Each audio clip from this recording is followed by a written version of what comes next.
आउरलिस का राज्य हवा में तैरता है, जहां चांदी के बादल क्रिस्टल पुलों के नीचे बहते हैं। यहाँ के शक्तिशाली भूमि स्वामी लॉर्ड वेरनधोर अपने सुनहरे गेहूं के खेत, चांदसेब के बाग और नीले पंखों वाले घोड़ों की चरागाहों के लिए प्रसिद्ध हैं। लोग उनकी ताकत का सम्मान करते हैं, लेकिन बहुत कम लोग उन्हें प्यार करते हैं। वेरन का एक अजीब नियम है, कोई भी उनके गले में लॉर्ड वेरन की छोटी बहन लियोरा ही उनकी कठोरता को नरम कर सकती थी। वह खुशमिजाज, जिज्ञासु और आम लोगों के जीवन से आकर्षित थी। लियोरा मानती थी कि सिर झुकाना कमजोरी नहीं, बल्कि दया का प्रतीक है। वह अक्सर महल से बाहर जाकर बाजार, बाग और गांव के मेलों में लोगों से मिलती थी। वेरन की संपत्ति से दूर बेलामार घाटी में अरुनेल और मीरा का परिवार रहता था। उनके बच्चे खेतों की देखभाल में मदद करते थे। सबसे छोटा बेटा सोरेन साहसी और मददगार था। उसकी बहन नीमा फसलों को गीत सुनाती थी, जबकि भाई रियान लकड़ी के सामान ठीक कर सकता था। रियान की पत्नी एलारा सोरेन को छोटे भाई की तरह मानती थी। एक वसंत सुबह लियोरा साधारण यात्री के रूप में बेलामार पहुंची। वह सोरेन से एक धारा के किनारे मिली, जहां वह छोटी चमकदार मछलियों को बचा रहा था। सोरेन ने उसे पानी में मछलियों को धीरे धीरे छोड़ना सिखाया। लियोरा को आश्चर्य हुआ कि कोई बिना दिखावे के इतना मजबूत हो सकता है। उनकी दोस्ती धीरे धीरे प्यार में बदल गई। वेरन को जब अपनी बहन के प्रेम का पता चला, तो उसका गर्व गुस्से में बदल गया। उसने सोरेन की बात नहीं सुनी और अपनी जादुई सेना से घाटी को सील करवा दिया। परिवार बिखर गया और सोरेन व लियोरा खो गए। एलारा, जो गर्भवती थी, डर और दुख से बेहोश हो गई। एलारा ने प्राचीन विशिंग ट्री के नीचे शपथ ली कि उसका बच्चा एक दिन लौटेगा और वेरन को सच्ची ताकत का अर्थ सिखाएगा। उसकी शपथ से बेलामार की धरती में कुछ जाग उठा। पेड़ ने सुनहरे पत्ते गिराए, जो रात में सितारे बनकर गायब हो गए। एक प्राचीन संरक्षक और लून पेड़ की जड़ों में प्रकट हुआ और बताया कि शपथें भाग्य को बदल सकती हैं, लेकिन भाग्य कभी कैद नहीं करता। एलारा ने भविष्यवाणी की कि उसका बेटा वेरन के गर्व को चुनौती देगा और वेरन की बेटी से मिलेगा। वेरन ने इस शपथ पर हंसते हुए कहा कि वह कभी उस बच्चे को जीवित नहीं रहने देगा। सालों बाद एलारा ने अपने बेटे का नाम कैल अरवेन रखा और उसे मिस्टमेयर गांव में पाला। वेरन के जीवन में बदलाव आया और उसकी बेटी पैदा हुई। उसने बेटी का नाम लियोरा रखा, लेकिन उसे बेटे की तरह पाला और सार्वजनिक रूप से रोवन कहा।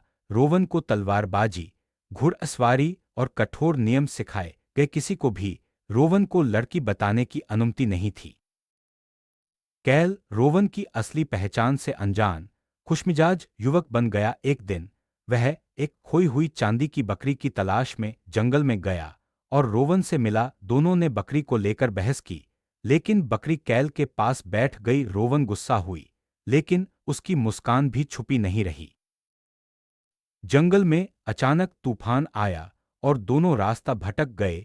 रोवन आगे बढ़ना चाहती थी, लेकिन कैल ने सुझाव दिया कि वे जादुई जुगनुओं का अनुसरण करे। पहली बार रोवन ने देखा कि कोई उसके साथ असहमत है, लेकिन डरता नहीं है।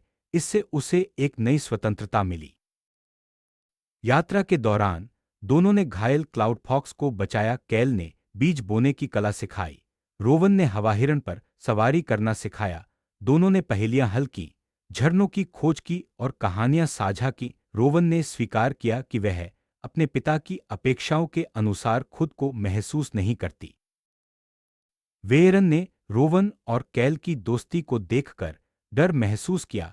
सलाहकार माल्ड्रिक ने सुझाव दिया कि रोवन की शादी गैरिक वेल से कर दी जाए। गैरिक ने जब रोवन का प्रस्ताव ठुकराया, तो वह बदला लेने की सोचने लगा। कैल और रोवन का प्यार धीरे धीरे गहरा हुआ।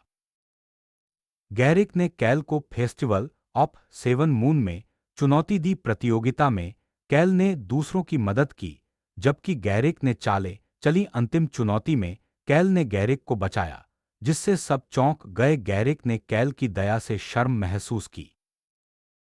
वेरन ने रोवन को हॉल ऑफ क्राउन में बुलाया और उसकी असली पहचान बताई। रोवन को समझ आया कि उसके पिता ने उसकी पहचान क्यों छुपाई। कैल और रोवन ने तय किया कि वे अपनी खुशी के लिए साथ रहेंगे, न कि किसी पुराने शपथ के कारण। राज्य में जादुई भूकंप आया और होलोवीन नामक प्राचीन शक्ति जाग उठी और लून ने बताया कि केवल स्वतंत्र चुनाव ही इसे रोक सकता है। कैल और रोवन ने मिलकर लोगों को जोड़ने की कोशिश की। वेरन ने पहली बार अपनी तलवार नीचे की और लोगों को एकजुट किया। वेरन ने एलारा से माफी मांगी। एलारा ने कहा कि माफी अतीत को मिटा नहीं सकती, लेकिन अगर वेरन सच में बदलना चाहता है तो वह लोगों की रक्षा कर सकता है। होलोवीन गायब हो गया और राज्य में शांति आई। कुछ हफ्तों बाद कैल और रोवन की शादी बेलामार के बाग में हुई। वेरन ने पहली बार सिर झुकाकर फूलों की माला स्वीकार की। शादी ने अतीत को नहीं मिटाया, लेकिन भविष्य को नया अर्थ दिया। कैल ने किसानों को जादुई सिंचाई सिखाई, बच्चों को जानवरों की देखभाल सिखाई और महल के बाग सबके लिए खोल दिए। एलारा विशिंग ट्री की संरक्षक बनी और लोगों को सिखाया कि शपथ सोच समझकर लेनी चाहिए। वेरन ने अपनी जमीन गांव वालों को दे दी और किले को स्कूल में बदल दिया। आउरलिस में फेस्टिवल ऑफ ओपन हैंड मनाया जाने लगा, जिसमें लोग बिना झुकाए फूलों का आदान प्रदान करते हैं। केंद्र में एक मूर्ति है जिसमें एक हाथ में फूल और दूसरा हाथ किसी की ओर बढ़ा है। मूर्ति के नीचे लिखा है, राज्य तब सबसे मजबूत होता है जब कोई किसी के ऊपर खड़ा नहीं होता।